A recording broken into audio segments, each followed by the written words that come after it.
Hey, welcome back to the boat shop again. Here we are, right away making another video.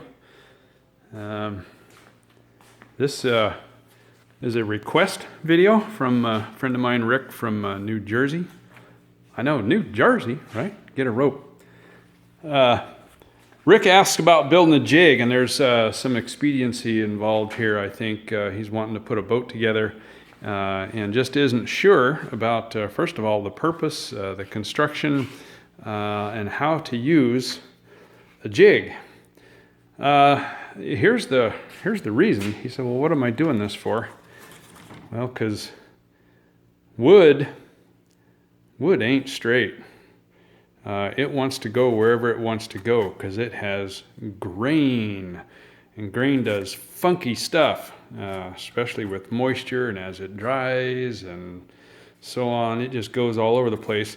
We got to hold this straight, and we got to make this boat straight. The boat is going to do just crazy, bizarre things if the sponsons aren't square, if the air trap isn't straight, square, even all the way. Heights need to be the same.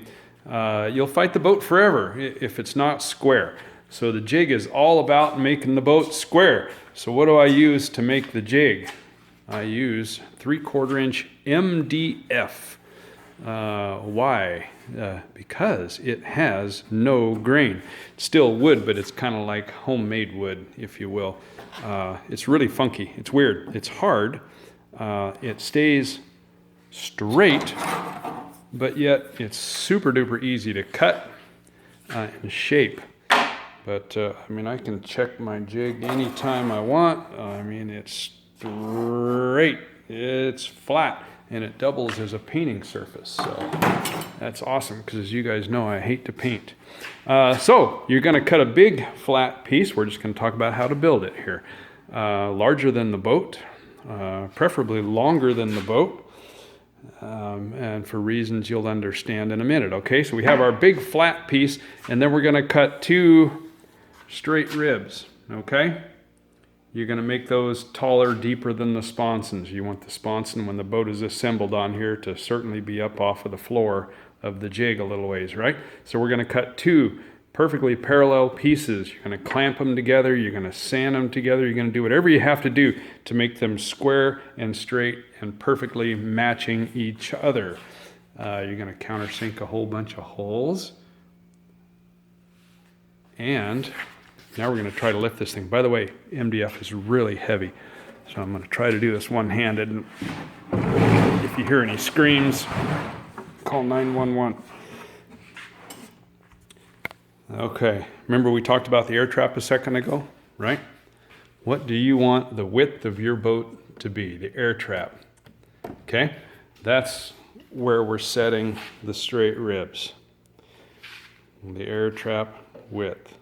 Okay, this one is specific to the eliminator and also the strow. Oh, you weren't supposed to see that.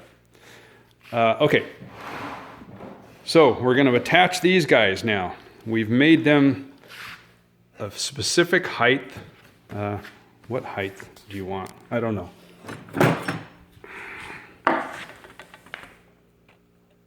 4 inch. Okay, I must have chosen that because that's just a handy dandy spot. So 4 inch tall pieces, 2 of them. And you've attached them to your base MDF, and you've done it dead nuts at the width you want. Yeah, that's right, I'm not showing you. And you're going to take your time, and you're going to square them, and you're going to make these straight. Square, it matters, because we're going to be using this surface, especially up here in the front. Okay, this being the front. Here's where your sponsons are going to go. We're going to eventually mount the insides of our sponson. Hopefully you can see that's what this is. This is a round nose boat. It's going to mount flat up against that. And that's what's going to hold this straight, parallel to the other side. Again, you'll see this doesn't go all the way up to the front of these sponsons. You would want it to, or get close. But this is the Eliminator jig. Don't forget, the Eliminator is about the size of a Sport 40. This is intended to be the old original Thriftway. You remember that round nose? It was about 247 feet long, something like that. It was huge. So these are monstrous and won't fit on here. And round noses are weird, by the way. The actual straight floor is here, but then the tail of a round nose tapers up because now there's an angled piece that goes in here down to the floor. So they're really, really funky. And for this one to mount on your jig, you would mount the flat part of the floor flat, because we've made this perfectly flat and straight. Don't believe me?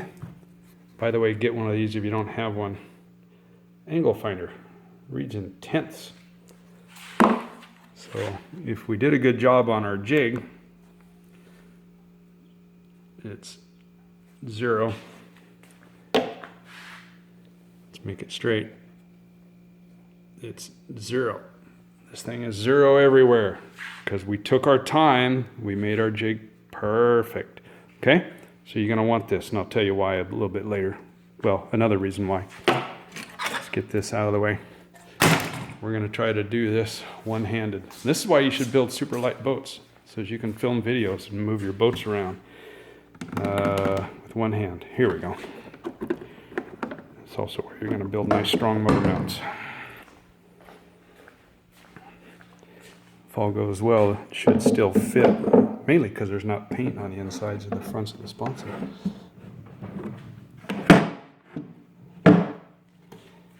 Okay. This boat was built right where you see it right now. I've added raised sections here, which you're going to want to do.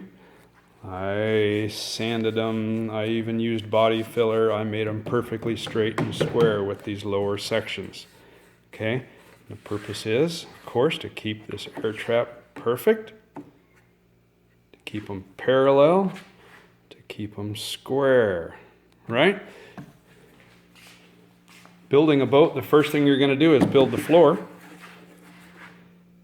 And you're going to screw it down, drill holes in it. I had 3 holes up each side here. Screw it down to your jig. Okay, there's holes from doing something else here too. I've done a couple things with this jig now. Center it, measure it, square it with your front pieces, bolt the floor down, screw it down. You're ready to build everything off of that. Now your side pieces mate right up to that floor, mount against the forward sections there, and now they're perfectly straight. And then as you begin to put on your sponson transoms, all of the rest of the pieces, even your transom itself should sit right back here, be flat, be straight up against the floor. And as you're doing that, you can make sure everything's perfect, right? What do we have? 5 and a little over 3/4. 5 and a little over 3/4. And you're going to measure that everywhere you've got ribs and pieces going all the way up to the nose. 6.5. See if this boat is still straight. 6.5. So that is how you're going to build a boat perfectly straight, square, and it's going to work. Now, remember we said we were going to use this thing again? Also, as you're building the boat, it's going to be difficult to show you here, and that's why I was trying not to make this video now. I was going to do it when I'm actually building a boat. But because we know this surface is perfectly straight and flat, it meets this surface perfectly, we can use this surface anytime we need to turn on 0 our doohickey, and now we can put it up against the bottom and measure our angle of attack. Nah, you thought I was actually going to do it. No, because then I'm telling you where I set mine. Having now tilted the boat way up, you would put this on the bottom and read the angle. 3.7. Yeah, from there. You get the idea. So you can use this as you're building the ribs, and you can toy with different heights of the various structures inside until you get the angles right where you want them. Same thing on your recovery surfaces. And then every time, of course, you're measuring, and you can make the two sides perfect so your boat will run just straight and true, and never do anything wrong until it does, and you crash wildly, and it's just a horrible experience. Get a whole bunch of these. You're going to use binder clips everywhere. I mean, I wind up with probably 100 of them and use it any time. I have many buckets of these. Get a bunch of rubber bands. I'm always using rubber bands. Oh, I had this boat mocked up a while back. I'm always using rubber bands to pull tension on things this way and that way to hold joints together nice and tight.